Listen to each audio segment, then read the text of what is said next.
Hello, everyone. My name is Daryl Kayan. I'm one of the product training coordinators at Wellness Living.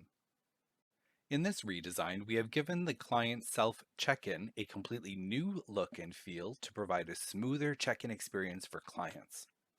This redesigned interface is now completely responsive for tablets. To start us off, we're going to go to Setup, Web Applications, Self Check-in.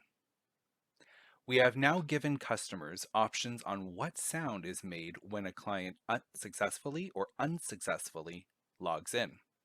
Customers can click any of them to preview what it will sound like in either case. For example, failed, successful.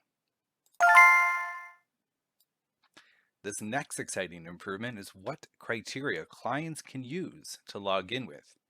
As you can see, we've given clients the option of logging in using their client ID, with their email, and you'll notice an additional toggle whether customers want clients to log in using their password associated with the email or not.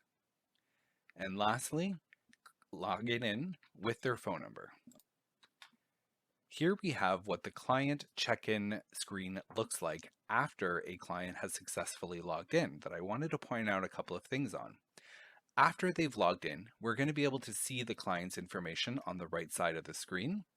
The information that's going to be located there can include, but not limited to, the number of sessions they have left on an active session pass, number of outstanding forms, any unsigned waivers, number of unpaid visits, etc.